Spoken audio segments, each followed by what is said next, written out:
Good afternoon. Thank you for coming along to the final panel of GCAP this year. I'd like to begin by acknowledging the traditional owners of the land on which we meet, the Wurundjeri Woi-wurrung people of the Kulin Nation. Pay my respects to their elders past, present and emerging. This panel is back by popular demand. Apparently people liked it last year, so we're doing it again this year. And it's an opportunity to reflect on the shape of game development with some people who've seen many different faces of it over many years. I'd like to thank all the members of my panel for coming along today. And, you know, I want to cover a lot of ground quickly in a way that hopefully is practical and pragmatic for everybody here and interesting for the audience. So I'm going to kick off by asking each of our panellists to introduce themselves one by one. I'll start with Brendan down the end. I sat at this end for a reason. Hi everyone, I'm Brendan Keogh. I'm an academic at Queensland University of Technology. I'm like literally and figuratively kind of on the margins of the game industry. I think anything I say on this panel should be caveated with, I don't make money from making games, but I kind of observe the game industry from the side. I released a book in 2023 called The Video Game Industry Does Not Exist, which is free to download if you want to go check it out. But yeah, I guess that's me. Hey everyone, I'm Trent Custers. I'm co-founder and studio director at League of Geeks. We're an independent development studio here in Melbourne. Founded in 2011. I'm also on the GDC advisory board and I co-host a podcast called The Game Maker's Notebook for the Academy of Interactive Arts and Sciences. Hi, my name is Kendra. I'm the studio head for Tantalus North, which is a keyword studio. Also the founder of that studio. It was one of the only keyword studios that was started from the ground up, based in Queensland. Hi, I'm Liz Valentine. I'm the studio art director at Gameloft Brisbane, my lovely team down the front. So the Brisbane team's been running for 11 years now, which is pretty wild. I've been there for 10 of those years, but it's also my 20th year making games. I feel like we should we're going to hoard all the microphones at you. You're going to have to project. I'm Tony Reid. I work for Epic Games on the Unreal Engine business. I manage business development on Unreal, working through Australia, New Zealand, and all of Southeast Asia. So my day-to-day is visiting devs all over this amazing geography that I work in, seeing new content, new product, new ideas, like every minute of every day. It is the best job in the world. I'm going to start on a new one. Hi, I'm Giselle Rosman. I'm hard to describe. Currently, yay, first laugh of the day. I can leave now. Currently, I work in shared services for Keywords Australia, so helping managing all the Keywords studios in Australia. And prior to that, I've worked at Big Ant, Hipster Whale. I ran Global Game Jam locally and globally for about a decade and ran IGEA Melbourne for a very long time. G'day, I'm Josh Caratelli. I'm the engineering director at Gravity Well. The easiest way to describe us is the people who originally made Call of Duty, all left to make Respawn, all left to make a new place, and got a bunch of cool people there. We're based around the world, and the one in Australia, so yay! Prior to that, I was one of the original engineers, founding engineers at Sledgehammer Games Melbourne. We grew the team from a few of us to the really strong studio it is there today. And prior to that, I was at Big Ant, and prior to that, I bummed around the games industry with everyone, and it's great. Prior to that, he pretended to be our child. Yeah. Yeah. And now you're on the veteran. Yeah, it's been a while. And I'm your host, Morgan Jaffett, and my qualification is I am old. So I wanted to start by reflecting on the year that we've just had. We ran this panel a year ago, and we'll get into the nitty-gritty of the deep past and its sacred mysteries with this panel, and some predictions about the current moment we're in and looking at the future. But I'd like to kick off by asking, starting with Josh at this end, what's the most exciting thing that's happened in the last year? And that can be either for you professionally or as you see out at the broader industry. Sure, yeah. I look around this room especially, and I see just the amount of really cool developers we meet every year at MIGRA and GCAP and PAX, etc. And I can look at this room now and I go, all right, there's at least 3 smash hit games that are coming specifically from Australia or even Australia and New Zealand. So I think the most exciting thing for me this year was I did like a Blue Sky post and just started going through all the really smash hit games that Australia produced recently, and there was a lot more than I thought. Like, I mean, a hell of a lot more than I thought. And then I had someone correct me and go, oh, you're missing about 10 of them on there too. So for me, I think the exciting thing is where we go as industry locally and where we take it next. It hasn't been a great year. Find a good thing. It's kind of hard to find. Yeah, find one good thing. Solid things. So, the thing that I'm actually really excited about, I don't have enough knowledge of right now, because I think almost right at this moment as we're speaking over in ACME, Ben Abraham is announcing a new sustainability in video games program and template that we can work to and try and minimise our carbon emissions and things. So while I don't know enough about it, that's honestly the most exciting thing I can think of for this year. I'm looking forward to digging into it a bit more, and I hope everyone else checks it out and looks into it too. I guess for me, it's an extension of my introduction. I travel a lot. Beyond the borders of Southeast Asia, as do most of the Epic people who are based in Australia. So we do get to see these communities, both in some cases in their infancy, in some cases maturing, and it's watching how they're watching the world, and seeing a more diverse audience. They're no longer just thinking regionally; they're thinking globally, and that's just super. And it's probably the way we need to be thinking as well. As regional diversity, because those game makers are thinking about us and what it means to make games for us. And that's really exciting. I've walked around studios in Indonesia or Saigon and just seen the most extraordinary product. And that, as a player forever, is just incredibly exciting for me. So I've got a bit of a different spin, I guess, being up in Queensland right now. We've got really great tax incentives that are supporting us. So for Gamelot Brisbane, we've been able to grow through this time. In doing that, we've been able to pick up a lot of less fortunate devs that have struggled in this period. But yeah, we're doing quite well. We had Carmen San Diego go out the door, so we're excited for that, and have 2 unannounced projects that are very close to my heart. So from my perspective, to bring a little bit of good news to the room, even in this time, there's still good things happening. So nice to hear. That's kind of similar to mine. Aside from my team kicking some pretty major goals with World's Edge, saying in 25 years the smoothest release in the history of the franchise. I'm very proud of my team. I was going to say the state and federal incentives as well is probably one of the best things that I've seen. Been really fortunate to be the recipient of both of those, and because the work that Tantalus North does is contract and co-development work with some of the really big studios, you don't necessarily get a contract immediately after one ends and you ship something, no matter how good you are. So having the DGTO and the state grants, the DGI, come in when we've got a bit of a still period has not necessarily seen us grow, but certainly survive, which has been incredible. And this year, I was really fortunate to be invited to be on the board for the DGTO.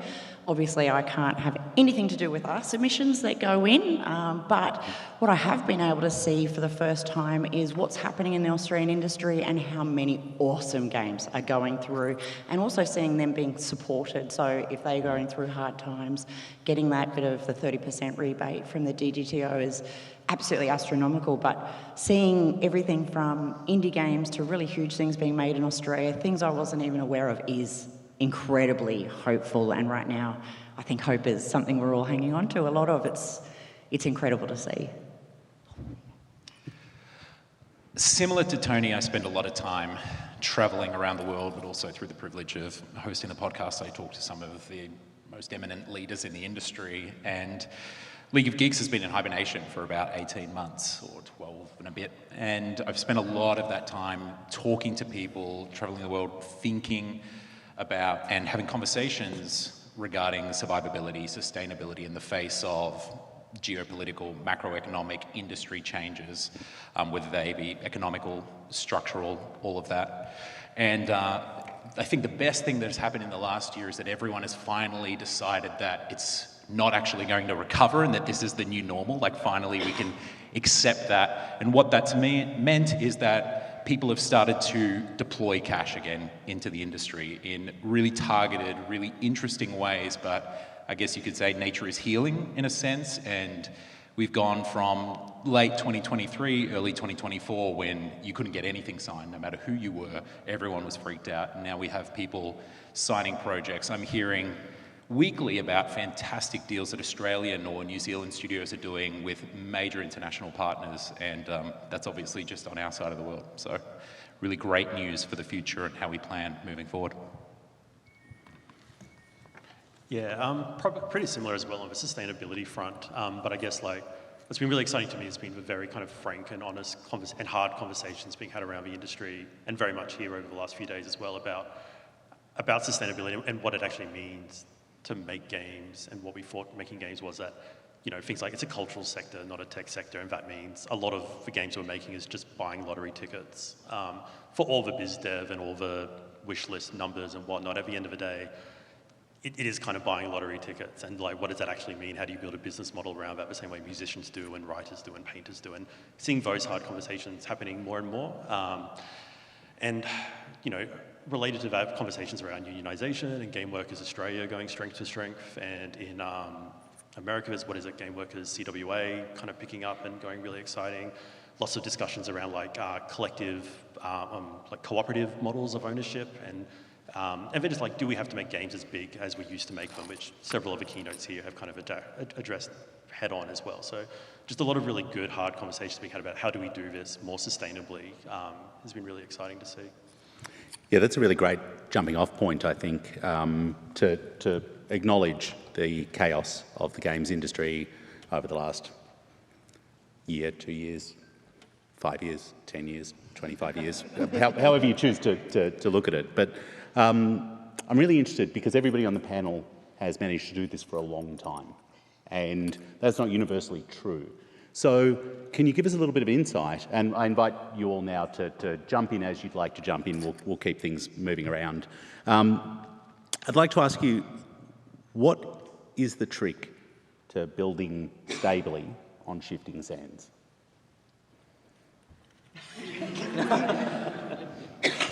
Kendra, love it.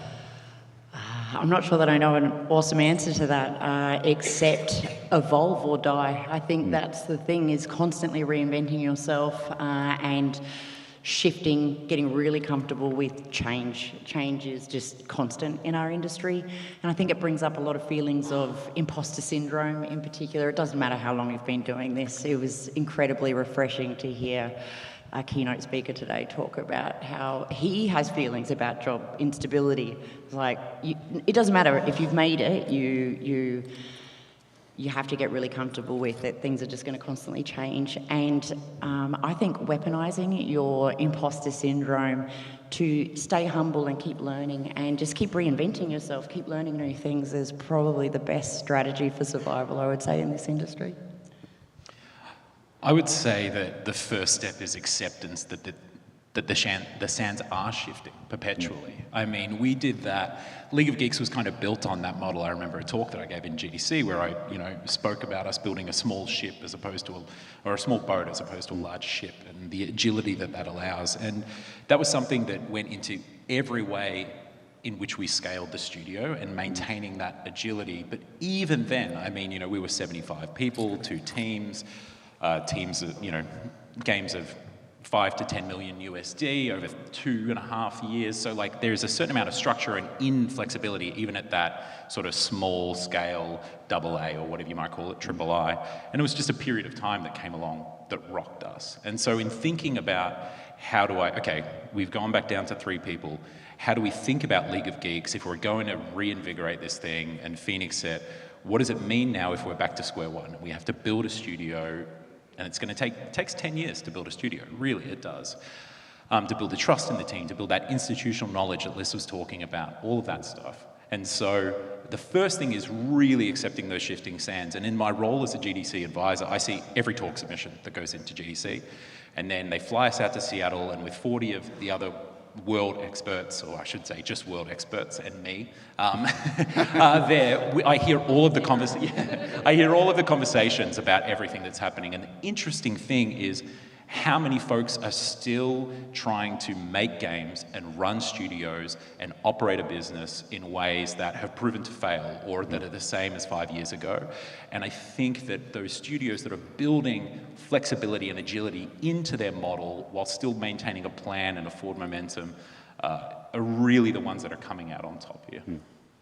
Yeah, just adding to those 2 points, what necessarily made you successful to get to where you are now is not what's going to make you successful in the next 5 years, 10 years, and where you're going next, because things do change. We're in we love this industry because it changes all the time, but of course, that does affect how you get your next paycheck as well. I think for us, one of the reasons why I joined Gravity Well was because the really big approach to sustainability. I've worked on teams of 1 to 2 people and teams of 3,000 people. And I think that the common factor is making sure, for sustainability, is making sure that, hey, let's actually do pre-production. Let's actually, before we start burning bucket loads of money, what are we actually making? What are we actually trying to achieve here for the player experience as a studio, for our long-term goals, etc. And not throwing, what it was years ago, throwing 1,000 people on a particular problem, but let's do it in a measured way, in a constrained way where we can have constraints breed creativity and how we can solve problems in a really smart and efficient way. I was just going to jump in and, this is that? Yep, it's cool. I was going to jump in and say, the last time our industry really shifted and changed was in that 2012. And the change that came from that was so inspiring for Australia. We look at some of our top games, and if that change hadn't have happened, maybe we wouldn't have them. So embrace it, I think. Okay. I'm going to ask a question now that's sort of in 2 parts, and I'll ask the first part and then jump into the second. The first is I reflect myself on the person I was when I entered the games industry, and the things that motivated me and the things that drove me. And I'd like to ask what remains of that person who jumped in? Which bits are you still hanging on to of the fresh, naive excitement of jumping into the games industry? I still really love artists and programmers working together. That's where I've always been about that middle part of the brain. And if we can get this lot to understand this lot and create together, it's going to be amazing. And that still remains to this day. I really appreciate the people that I get to work with in games and their incredible neurodiversity, which means that they're coming from things from different angles all of the time, which you really need in this industry too. So I think the fact that that's still there, I'm totally more jaded than when I first started. Yeah. But when I see that kind of magic happening, I'm back there. It's good. It's an extension of exactly what Jazz just said. It's that game dev is still messy. And there's such a joy in that mess because all this creativity bursts out of people and every idea is on the table. And those moments inspire you for... The first 5% is the best, the next 90 is just the worst, and then there's 5% of awesome again. And that I've held on to I've been around for over 30 years now. I've held on to that because every new project is this burst of ideas. And I don't know there's many industries that have the luxury that we have to just spew ideas and make a thing. I really agree with that. I think it's the adrenaline that you get, and the good and bad. I feel like a lot of people who find themselves in this industry say, oh God, the roller coaster, it's so hectic. But we stay on the roller coaster because the adrenaline, good and bad, but when it's good, oh my God, it is so good. When the team is pushing in the right direction and everything's clicking and happening, nothing else feels like that. I've never worked in any other job or role where I've where I've experienced that before, and it keeps you going, you know. One day you wake up and go, oh my God, this is the worst, it's all going to end, this is it. And within 3 minutes an email comes in and the adrenaline surges again, oh my God, we got a contract, this is amazing, this is going to be the best game we've ever made. So I think that drives a lot of us, that creativity and the adrenaline that comes with that, and the community and everybody feeling that at the same time, riding the roller coaster. It's interesting. Throughout the years, I've been a bit of an addict for executive coaches, and I even once went to a Tony Robbins conference in a desperate act. You pick up a lot of things along the way, but one of the things that's really taught me is to really hone in on. My therapist is always saying, other than stop eating so much fried chicken, is always saying, please, please, please focus on what only you can do. Like, what can only you do? What's your superpower that you bring to the team? And something that I realized has been there from the start, even in many different ways, is what I would define as trying to find a way to ship critically, culturally, and commercially successful video games in equal measures at an international scale in a way that is replicable and sustainable. And that was what drove me kind of unknowingly as a junior designer, in every way that I engage with folks. And now it's what drives me today as like a studio head 15 years into this journey, and in the ways in which I engage with various parts of the industry. And at its core, it's kind of what we're talking about today in many ways too. We got these questions in an email, and I should have an answer. I was thinking it's a hard one. Like, I think for me, it's just been, I think what's maintained is that kind of constant belief that, I guess, the value in non-commercial game development, and it being okay for it not being your day job, especially for juniors and students. And what I would constantly say to my own students when I was teaching game design, and still what I should have said in my intro, I help run in Brisbane Squiggly River Game Collective, which is mostly a hobbyist game dev meetup. There's quite a few people around this year. But it's just that, like, if you're a musician trying to get a career, you don't like quit your job at Woolies and hope a band hires you by handing your CVs out. You play music until hopefully one day it pays you to make music. And that kind of belief has stuck with me. Like, obviously that's not how you make a 100-person studio or whatever in terms of how you get started. You kind of have to be already doing the thing. And I feel like when I look at the most successful Australian games of the last recent years, of like Untitled Goose Game, Silksong, whatever games, like, and Silksong a little bit different, lots of money behind it from a previous success. But it's just like you make the thing, and then all of a sudden the thing you're making is now your job because the right bits fell in the right way, especially for the small independent studios. And I remember saying that a lot back then, and still feeling like that is kind of, at that junior scale and at that small studio scale, still very much is true. But don't quit your day job, kind of. Build that body of work. Yeah, like you got to do the thing and then hope you... Someone said in one of the interviews I did was just like, being creative is just like doing a thing and hoping one day you'll figure out how to make money from it, which doesn't mean like do unpaid work for bad companies. It just means it's kind of a reality of making art under capitalism, which is, it has a process, and games aren't any different for that. It's also so okay to make things with an objective other than the making money, right? Yeah. Like, it's often a question, I mentor a lot of teams, and it's one of the questions I often ask in terms of feedback. It's like, is your goal here to make money, or is your goal here to make your first game and get it to market, or is your goal to make an artistic statement? Is your goal to be recognised by your local peers, by international people who are interested in the thing you're interested in? There are so many different metrics for what success. I mean, and just the value of that for commercial success of the whole industry as well, that you need some people who have the ability to take that risk. And that's what's been so valuable about the growth of the direct funding, in addition to the tax offsets for larger companies, but just having, I've done some grant assessing for various bodies, and you just see guys like, I want to stop working as a barista for a year so I can actually just work on this thing. And it's like, sweet, like anything that can make that less of a risk and less of a privilege needing rich parents or whatever to do, like helps the whole industry and brings new voices in and whatnot. And it's kind of, that's a thing that's changed, but like seeing there's more support for that has been very exciting. Yeah, for me, it's always been the people, right? My first GCAP was back in 2011, and I was a literal child. What drew... He swore in that GCAP. Oh, yeah. He told my dad. Yeah.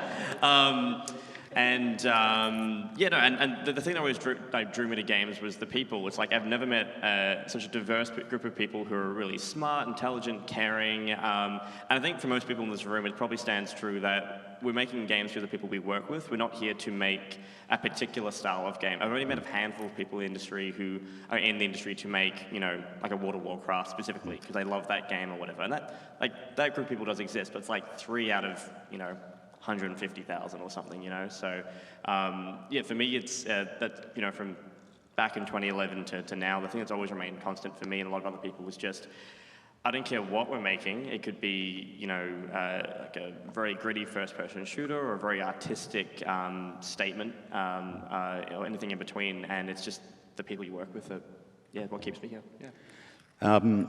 I promised you a question in 2 parts, so welcome to part 2. So the second part really is, okay, so these are the things that have held true to the core of who you are across all of your time in the games industry. What's the topic that you would really argue with your past self about today? Like, where have you changed the most in the course of your time in the industry? That question was not emailed to us. Public speaking, I just would have ran away. The arty little artist in the corner doesn't want to be up here, but she's coping okay now. Yeah, you're doing great. Yeah. So, I think I've realised throughout the years, I think a lot about John Carmack, just at night randomly. No, but I think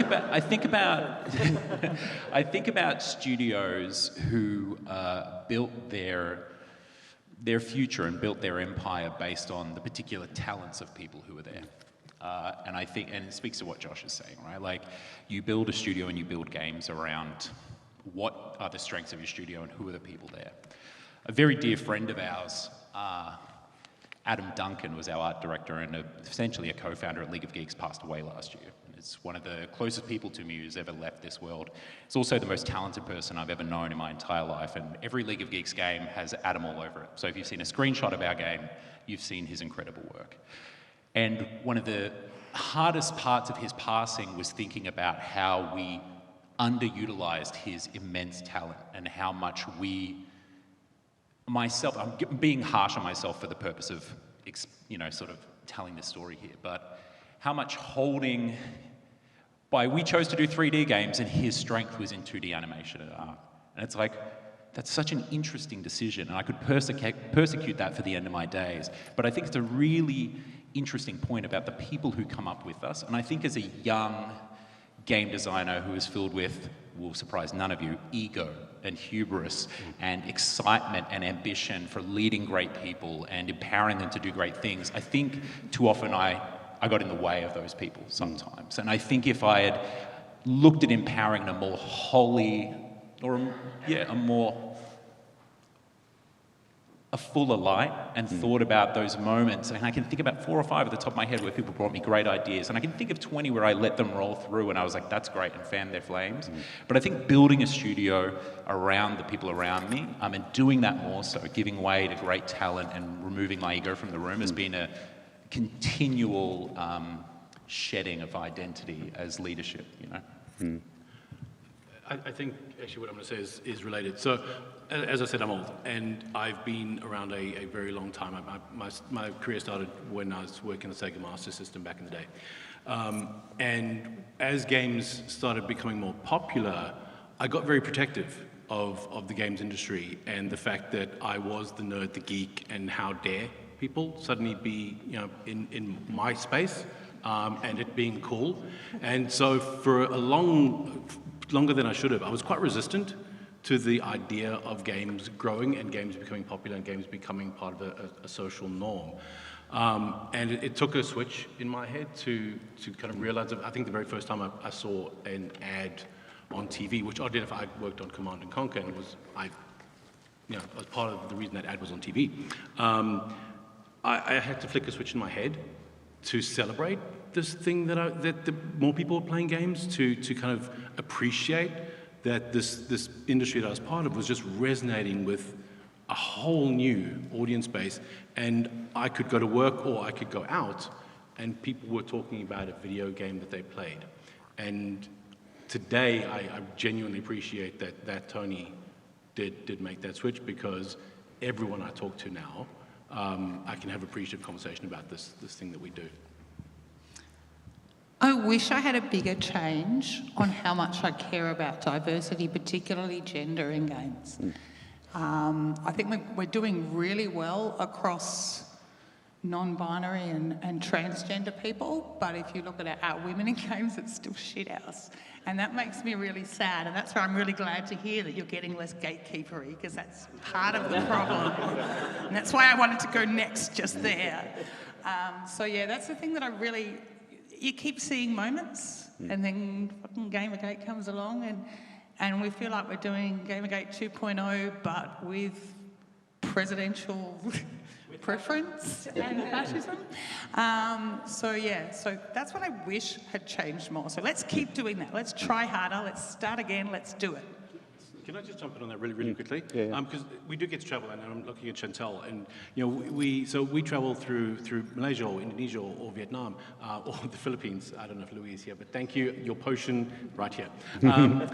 And the diversity in the studios is extraordinary. Almost every studio we walk into in Southeast Asia is at least 50-50, and majority are women-led. That's fantastic for Southeast Asia. Yeah, I know. And so it's doable. But there's a disconnect, and it's an important one for us to recognise. So there you go. It's when we start to look at senior leaders as women in games, like that's where I'm starting to see an improvement actually. Like it's nice to be surrounded nowhere. It's just here, but there's so much room to grow, and like so often, I'm sure in our own studios we've sat alone in that room. But like this year, we've managed to hire more women into the team, into those roles. So like, I'm definitely feeling that within our team. And certainly when we made My Little Pony, it was 50-50 on the art team at least. Lots of sparkles and glitter. It might have helped. Yeah, it's very interesting to kind of reflect on some of those statements there. I think about the way that people responded when I first said I worked in video games in the, late 1800s, and the way that has changed over time. And one of the things that Tony touched on, there was a point where if you asked high school age children what their number one choice for career was, it was game developer. And I actually think we have kind of peaked in terms of our cultural moment. We're in a place past that. It very quickly became streamer. So almost immediately became streamer. But previous to that, it was rockstar. And like there was a time when game development was considered a rockstar career. I'd like to ask you all, how do you think people respond to the work you're doing today when you meet kind of the general public? Brendan, I see you reaching. So they usually ask me that their kids play lots of games, and would you be able to hire my kid because they really love playing games? But also, my dad was rather horrified when he really wanted me to be a physicist, and I have a half-finished zoology degree and a cinematography and film degree, didn't use any of those, and ended up where I am now. And I think my dad was just utterly horrified when I said I'm going into game development. My first job is with Sega, and I'm going to build their motion capture studio.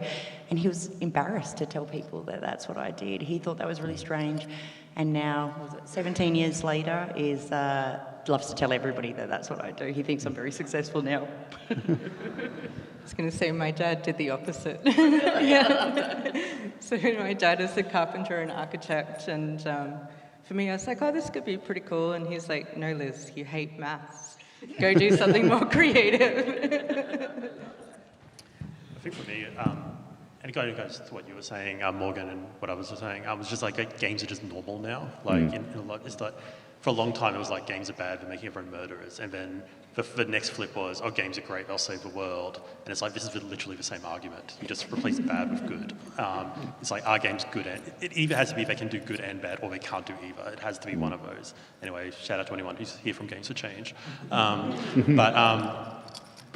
what now, it's not weird. It's just another normal part of culture. Like, there's still some misunderstandings and whatnot, but it's just, it's just not weird anymore. It's not exceptional, which I think is a good thing. And I think it's kind of, I think for us as well as relatives and whatnot, you can kind of just start to see the multiplicity a bit more. Like I think for a long time, you were in games and it kind of felt maybe we all had to be in it in the same way, which is not how music works, it's not how film works. So there's a huge varied ways what it means to be a filmmaker or a musician. And I think because games are just normal now, we don't have to do the same kind of defending, no, it's actually legitimate kind of thing. We do a little bit, but not to the same extent. It allows us to kind of recognize that nuance a bit more, that there's a very different ways to be in games, which is exciting. Yeah, I just want to shout out to my parents because they were really supportive all the way through. You know, when I first told them I wanted to do video game stuff, it wasn't, real job, blah, blah, blah. It was like, of course, like we can help you, whatever you need kind of thing. And that was really, really supportive and great. And, they got asked a lot of questions from other parents going, well, aren't you worried about your son not getting a real job and stuff? And that, and that was it. They asked a lot and they didn't care because they saw the passion, they saw that the really lovely people and all that stuff, right? And that shift has now permeated through, a lot of other, parents these days as well. Like people don't see games as, only dwell in the basement and not socialize. They see them as social things. They see them as a way to learn as well. Like learning through play is so important. And there's a lot of smarter people than me on the panel that can talk about that at great lengths. But play is such a great way to learn. And yeah, I think that shift has really changed in the last, maybe in the last 10 years, right? And not the point where, a lot of kids are like playing games and like, streamers, for example, but also making their own content. Modding's coming back a little bit as well, which is really exciting, where I got my start as well. So seeing that as a shift has been cool. Yeah. So I've just been thinking about that question. There is, I think, still this aspirational element of, and it depends on the person asking you the question. I still get the, how do I get into games, what is it? But more frequently, it's when somebody learns that you're in the games industry, they'll have a comment to make about whatever it is you worked on and have an opinion and have an idea. And I think it's a very different conversation, a really interesting conversation. Like, I'll use Fortnite as an example. I'll get a, why didn't you do this? Or this sucks. It's like, I'll help you. But I love the fact that they're doing that. Players are a lot more vocal and a lot more open with us and expressive. And I think that's really important and talks to where we've taken the industry, to your point. It's just so, day to day now. People are comfortable having those conversations with us. And that's actually quite nice. In some ways, this reminds me of the change in the way that the general population would talk about filmmaking in a post-director's commentary era. People had been exposed to quite sophisticated discussions about decisions, and that bled into the discourse. And I definitely have that sense. We were talking earlier about Josh attending GCAP for the first time at 14. My 14-year-old son is here somewhere. And I talk to him and his peers, and they are immensely more articulate about and sophisticated in terms of the conversations they're having about games and game mechanics than, certainly than I was at 14, probably than I was at 28, possibly than I was in my 40s. And it's been really interesting to watch that. And that kind of leads into my next question for you all, which is about how do you think the player base have changed in the way that you work with them and then the way that you see them interact? They've diversified. Just keep going there. We're seeing more female players than ever before. So, and 51% in Australia. Australia plays 51% women players now. That's the first time it's ever been a majority. That's quite weird. It's pretty cool. But I think you're seeing it through like customization, especially like in all the different kinds of body types. It's really like becoming like the person that you want to be in that digital space, and like you're finally able to swap things any which way you want. Yeah, I think part of it is probably the industry has gone, no, we don't all need to make FPS. Like the cozy games are going gangbusters at the moment because it's like, it's not just this cliche that we were told in 1983 that plays video games, that does play video games. And I think we're recognising that more and then going, I could have my own little niche group and I don't actually have to make those games that I really don't like, which means that the developers can potentially be developing games that, they feel more in their hearts, which is going to just, reflect in the product. This kind of ties back into our sustainability and survivability question as well, about how the industry is shifting too, because one of the biggest things that I've seen a lot of people slow to catch onto is that the Roblox kids have escaped the pen. So if you want to talk about players now, and I mean that strictly in a game development sense as well, right? I mean, you've got, put it this way, the indie renaissance and democratization of digital distribution and development engines is almost 20 years ago now. So if you were of an age, let's say, I'm sorry, there's a couple more psychic damage critical hits about to roll out. And so, if you were like, let's say the age where you're sort of online enough to inform your parents about what you want to play, and so you're directing purchasing power, you're around 8 in the year 2000. You're 25 years old now, for those of you who need a bit of assistance with math, not our programmers in the room. And so you have essentially come up at a point where, and this is a really interesting thing here, you have arrived at a point where games are essentially photorealistic. We are seeing the emergence of quad A games across a ton of genres. So you can play the biggest games that are similar in scope to the biggest games we have now. They look photorealistic. The App Store is about to come online in the next few years. So you have the pick of the litter of any garbage game you want to play, from the bottom of the barrel to fantastic premium mobile games. It's just all there for the taking. And so you have something that is different to those of us who've been around before this. I grew up where the thing for video games that was always what you were looking out for was the push in scope and quality. Like, we played the Nintendo games with the seal of approval, and games are pushing in scope and quality. Now, kids can play games that are tiny and throwaway, that cost nothing, all the way through these big blockbusters they can lose themselves in for hundreds of hours that look photorealistic. So the things they look for are social engagement, those sorts of things. With their friends as well, they're all in an online connected world. And so we have this generation that has the cultural literacy. I was just mentoring some high school students, and I'm talking to them about feedback on their games, and I'm saying something, they're like, "Oh, you mean that player entry pipeline?" I'm like, "Yes, I mean the player entry pipeline." This industry jargon is now just, it's not like, NPC is like, Gen Alpha, like, obviously meme buzzword. And so you have these players that the games industry is so mainstream, the game development has become mainstream. And one final anecdote. 2 years ago, I mentored a developer from Roblox, creative director of a major studio. They don't work at Roblox, but one of these studios that make billions of dollars just making Roblox games. He'd been working in the industry professionally for 11 years, and he was 24 years old. It was Josh. No. That was Brendan's gag. You couldn't hear it because but the interesting part about that is that he had grown up making games his entire life, and I learned more from mentoring him than some of the biggest game directors in the world who I've mentored in GDC talks, just because of this exposure that he's had continuously as a child, making games from the moment he essentially started playing them. And now those folks are here in the room, no doubt, with us, and making games and shifting the entire industry. Yeah, just adding to that, with my billions of dollars from Roblox games, I wish. No. Seriously, adding to the anecdotes, I try and pay it forward where I can, because I have a lot of support in the industry, and I talk at lots of schools. And talking to students who are, in primary school at 8 or 9, I had a little girl come up to me and went, "I'm really worried. I only have programmed in JavaScript, C. I discovered this thing called COBOL. And I was, oh, whoa. And there's not much internet stuff on that. And will I have enough skills to go into games if I ever want to do that, when I'm older?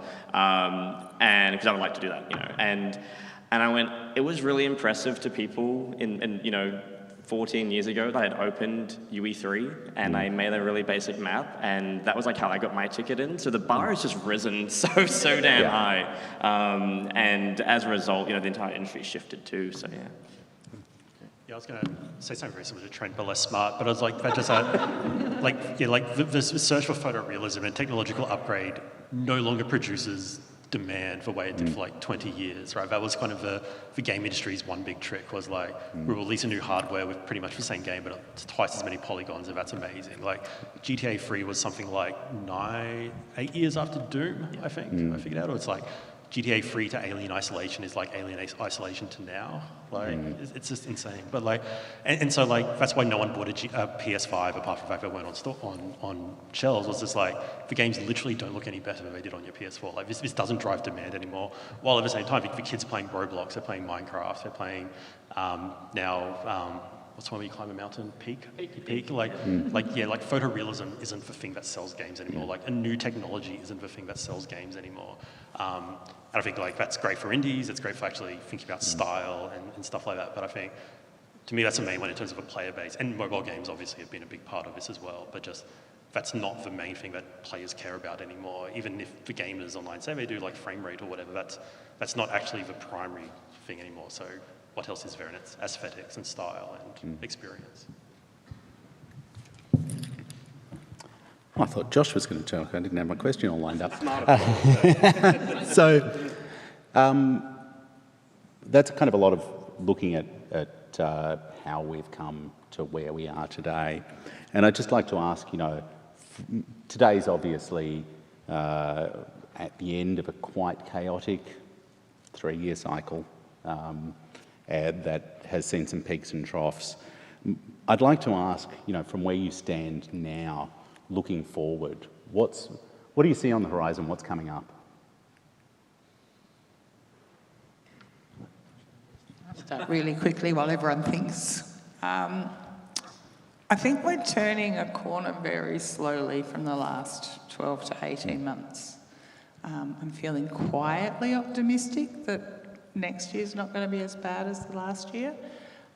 So I think that's exciting. I'm kind of hoping an AI bubble bursts massively as soon as is physically possible. That might be being ideal and not very tech, I know, but I feel like that's a strange kind of elephant in the room at the moment, that everyone's trying to figure out what, why, how long is it here for, how do we plan for this over the next 5 years? Just very quickly, we had a really interesting AI and games panel, and I'm anti-AI for what it's worth. But I know the bubble's about to burst, because I have this person on LinkedIn who messages me once a year, and 3 years ago it was NFTs, then it was the metaverse. This week he messaged me, last week, about I have this really cool AI job thing, so it's about to burst, I can guarantee it. This is not investment advice. I think we're going through a very interesting phase.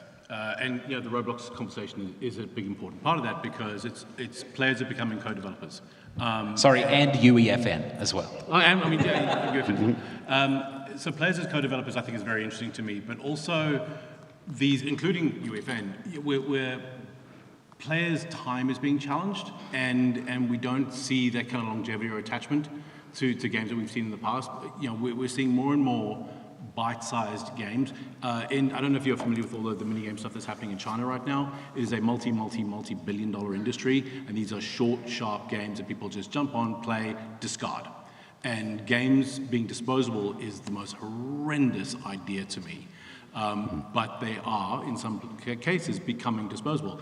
Grow Garden, how many of you knew that Grow Garden was made in New Zealand? He's quite wealthy, that fella. Did this, did that, and there's no real long tail on these things. There's no commitment to this game going forward. And that's something we're going to have to deal with and understand, that our audiences are distracted. That said, and Morgan and I were talking about this earlier, there is joyfully a resilience in single-player games, and that is so cool, because those stories are still being told, and they're important, and we don't all have to go down the big multiplayer path. So I think for me, and this is obviously part of my day-to-day, is just be mindful of what's happening in almost every territory. The audiences are different, but they do influence. So as creators, watch what those audiences are doing, watch where they're playing, because you might have to pivot, or you might see an opportunity, or there is a place for you to tell your story. Is kind of the only advice I can think of for that question, I think. I am really just telling folks to brace for this to continue for a long time. Like, I think as I mentioned, one of the most refreshing things I've seen is starting to see the funny money people admit that it's not going to recover. Like, that it's just, we're entered a new normal, that a bubble has popped, and that getting back to anything close to what we had during peak COVID is going to be 2030s, minimum.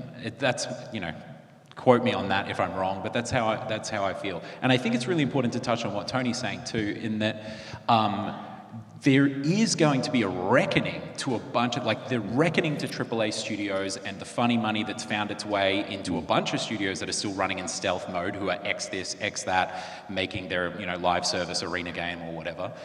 There's going to be a bunch of reckonings to that, but it's not going to be the end of single player. I mean, all of us have been in the industry long enough up here to see these cycles, and I remember the, mobile free-to-play is the way it's going to go. Everything else is dead, and then of course it's not. Like, mobile free-to-play has almost like carved itself off into another industry with a whole different set of expertise and models and skill sets and everything, right? It even has different reporting structures that come out of it when all the reports and marketing data drops. And so I think it's like seeing this consolidation and these tranches in between the different types of industry or industry verticals that we're seeing. Sorry, I'm using the I word a lot, Brendan. And just the fact that the money is going to remain really strained, and people are going to have to try and find ways to work within this new era. There's a perspective here in Australia, I think, which is that, for better or worse, you touched on funny money, and I think, we talk about venture capital and private equity, and a bunch of very speculative investments in the games industry that happened during the COVID period and then dried up. I think Australia fundamentally was reasonably isolated from that, right? Like, often we were getting money from people who were getting money from shonky sources, but the number of Australian companies directly funded by that sort of high-risk endeavour was low, which was a disadvantage when those things were booming. But I think it's actually turned back into an aspect where we have some resilience due to our isolation from it. To briefly, I'm not supposed to editorialise, but to briefly editorialise, those people were never in our business. So they were predators on our business, but they were not in our business. And I think the fact that they're all washing out is fine. So, Brendan? Yeah, Paris, I don't know if you're in the room, but did a great talk in the last session. So if he's go on YouTube or something, look it up. But I've already forgot the number, just how much venture capitalist money is just floating around games. About money's not in games because they really care about the art of games. It's there because maybe this will be really more profitable than something else. And when something else might be more profitable, it'll go there. And the broader point I was going to say, and if anyone had this on their bingo card, is just like capitalism can do two things. It's either like shrinking or growing. Like there actually is no such thing as sustainability under capitalism other than growing until that stops happening and stuff collapses and then grows again. And so like, and this will sound depressing, and I'll try to make it not depressing, but like just this will keep happening. There will be periods of funny money and excitement and cool things are good now, and then it will collapse, and then that will keep happening over and over and over again until the end of capitalism. So for another 10 years or so. But the positive side of it, like, so then how do you fix that? Well, you can't fix it, but like you can try to save games from capitalism. And there's all sorts of industries we try to save from capitalism, like healthcare or education, to varying degrees of success. And so what does that look like for games? Well, it looks like public funding that isn't, well, how much money are you going to give us back for giving you this money? And it's like, what other ways can you do that aren't just like pure capitalism? And again, I'm not saying get rid of capitalism entirely. Well, I am, but like that's not going to happen. There's nothing wrong with running a business. There's nothing wrong with making money because you have to survive under that economic system. But it's like, what can you do to protect an industry from the inevitable rise and fall of a capitalist flow? And things like government support, things like looking out for each other, things like knowing it's coming and putting enough money away for a rainy day. Those kind of things can help with that. I just wanted to add, like, in times of darkness, escapism is really important to players. So, through the COVID time especially, like, we saw that rise in games because the world was so in. But there's potential that, stay home and play could well be a way forward too. Just adding to the funny money's kind of going out and VCs are going out. Like,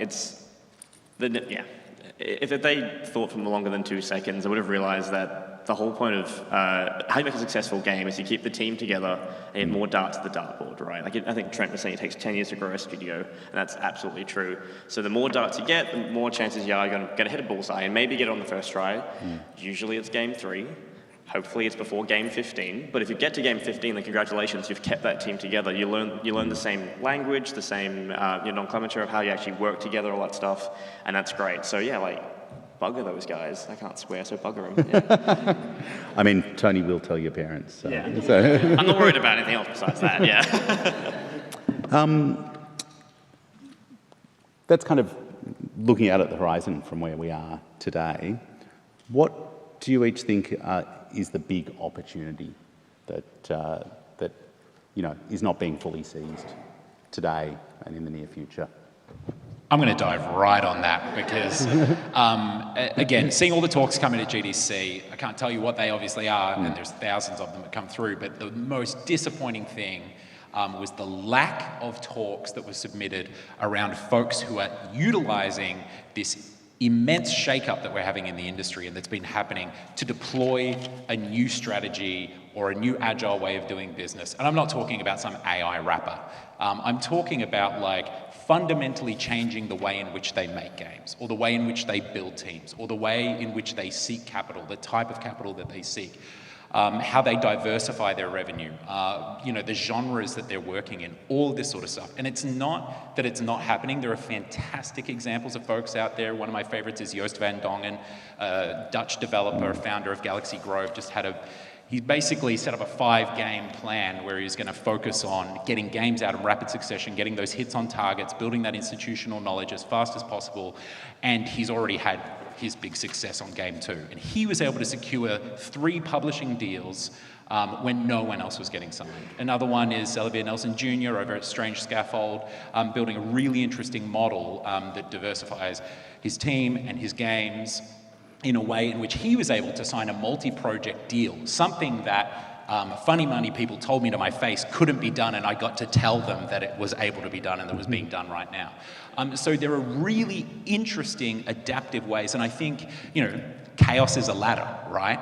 There are opportunities always in these moments of extreme disruption within the industry, and I think right now is no better time than ever to reinvent your business. When we got to the point at League of Geeks where we were staring down the barrel of having to close a studio, where 3 company founders staring at a shutdown event, we could have flown that, just tried to keep everyone on board and flown that plane straight into the mountains. But instead we decided, let's chuck a couple parachutes on everyone, deploy them as safely as we can into other jobs, and let's get this plane light enough so we can just land it in the river instead of into the mountain. And we were able to sit there for 18 months while we decided on a new game plan, because we realized that to survive, we were going to have to raise the studio to the ground anyway. And so I really would implore all of you to see this as an opportunity to really rethink about new radical ways of surviving and building sustainability and survivability into a studio. Now it's gone. We were talking... I don't know what we're talking about, but I have an opinion about something. I think, we were talking about how common games are and how they're accepted as just part of life now, as opposed to 15, 20 years ago. And I think that's our opportunity. And moving games into other areas, we're already doing it to an extent, but I think there'll be more education games and health games and mental health games and that kind of thing, where it's like I'm using this as a tool for another goal, and I'd really like to see more of that. Just adding to those 2 previous points, I think we're finally, I've been saying it for years, but I don't have a crystal ball, so yay. But I think we're finally going, okay, let's put the correct amount of effort in the right areas. I once worked on a game where there was a snow level, and then there's a big feature of hey, when you're running, the breath should be, really vigorous, because as you're running and it's outside and snowy, and when you slow down, it has to go really small and blah, blah, blah. The player doesn't notice that, and the player doesn't give a shit about that, right? And then to the point where, what they do notice is, maybe it's another game mode or a more engaging way to tell the story. So I think we're finally getting to the point where it's let's put effort in the right areas, which means you shrink development costs, you make your games more sustainably, more darts at the dartboard, and pretty much, yeah, like I think we're finally getting smart about how we're working rather than just burning money to try and make something that players don't really care about. Yeah, there was a really striking moment when it was a pandemic going from across console generation and from Mercenary 1 to Mercenaries 2, texture size doubles, so 4 times as many pixels. Absolutely everything suddenly took 4 times as long to make at a higher level of fidelity. And the real shock to the system in working on a sequel was that we could do much less because it all was so much more expensive. And I think now we have seen a move in tooling that makes it possible to address the questions that are important to this game, not to move every lane forward simultaneously to move the state of the art. And, you know, I think we will see, well, I presume we'll see future console generations or equivalent, but I think we'll be stuck. The breadth of games is stuck in much less of an arms race to be that benchmark. I'm going to wrap up with a final question here because I like to put people into a bad position. We may or may not do this again in a year. It depends on how much the demand is there. But if we were to do this again in a year, I'd like each of you to tell me what we're going to be talking about. The awesome recovery we've just gone through would be nice, thanks to government support, the crashing of AI and the rehiring of developers. Nice. Can I be fully optimistic here? Nice.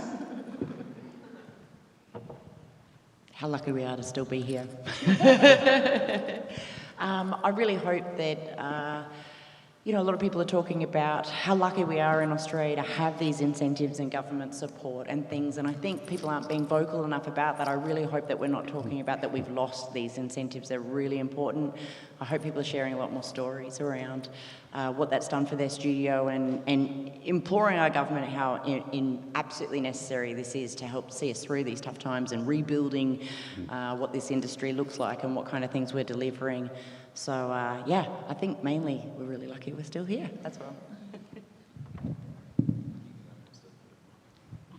Yeah, I'm struggling to make it a direct answer, but I think it would be like, hey, where'd that person go who was on it last year? Which is kind of a segue to be like, who isn't here and who's not here? Like, I've kind of joked a bit the last few days, I'm on a veterans panel, and I was like, it feels more like a survivors panel, like, rather than veterans, because there's a lot of very expert people who've either left games or have left Australia or decided they needed to be able to pay off their home loan and went into some other sector or whatever. And so I think, like, what am I trying to say? I think what's interesting, like, yeah, the survivor bias of, like, getting advice from the people who are still here, I suppose. Like, that picture of the plane with, like, where it was shot, that goes around a lot. Yeah. So I think it's just interesting, like, yeah, like, what would the advice be for people who aren't still here? It's probably, I'm still optimistic we'll see some of those people back again, too.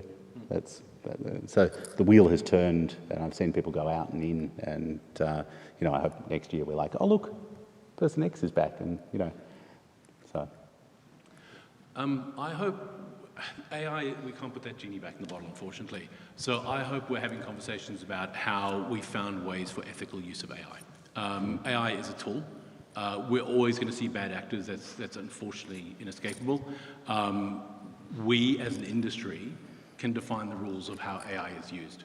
And I really hope that by the end of next year, we know what that is, and we don't have to worry about the people who do abuse it, and we don't have to worry about people's careers, that we've found a place for this new bit of technology to help us more than anybody else. I think I would probably say that to riff on the AI thing, I think we're going to see a lot of the damage that AI is about to do to our industry. You know, I went into the GDC board meeting and DICE Europe and a few other things last year with people just talking about AI, and it's like, okay, this isn't a real thing yet. And then this year you're talking to people who you really respect and who are really smart, that are saying some really scary things about the implications for our industry, you know, what it means for AI. And so I think we're going to be reckoning with that. I think it's like we're going to have received a broadside and kind of be a bit shell-shocked and really from that figuring out what to do. But I think the good news is as I've said, like, This isn't getting better. We're not going to recover the economic situation that we're in, but it is going to start to mature and stabilise where it is now. This is the new normal. And so we're going to see much more folks here in the audience who, maybe some of you will have games signed, in the next year. Maybe some of you will have founded new studios or have scaled up or have shipped something. I think we're going to see a lot of thanks to the fantastic state-based incentives outside of Victoria and, the folks like New South Wales and Queensland who've done that historically. I think we're going to see some really fantastic games come out of ACT, and even Perth is really gearing up. Shout out Anthony and the crew, the work they're doing over there. So I think we're going to start to see some really interesting results of stability that came about after, a few years after the GFC, when you saw those folks who were deployed out of the traditional studios that kind of burnt down during that time, and they'd come out of the shell shock, found a direction to head in, and had planted their feet. I think that's where we're going to be next year. Yeah, I'd really like to think this time next year we're in this room and it's like, wow, we lifted everyone up. It's like, I think as an Aussie industry, we're all really well connected to each other's stories and games, and I would like to think through the power of one another we can all weather it together. That's okay. Josh, go. I'm going to run over, that's fine. Yeah, this too shall pass, right? When I first entered the industry, one of the reasons I haven't really mentioned ever, one of the reasons why I started really early is because everyone was saying there are no more jobs in games. This is it. This is the final, the music has stopped. So it will take you 10 years to start, which is why I started at 14.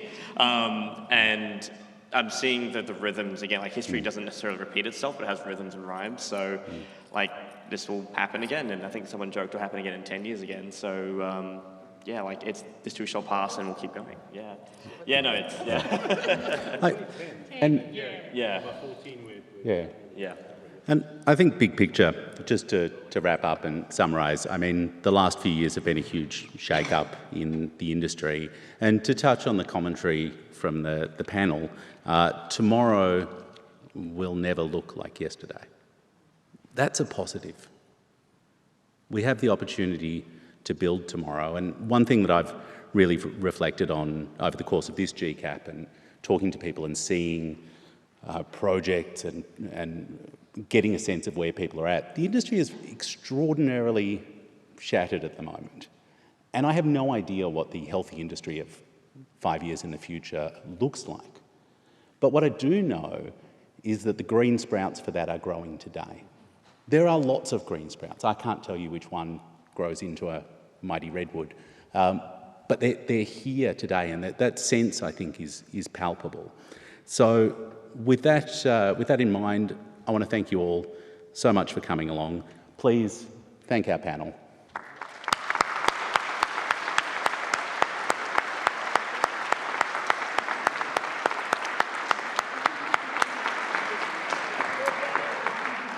And I will hand over to IGEA to wrap up this show. So also a big clap for Morgan as well for hosting the panel, please.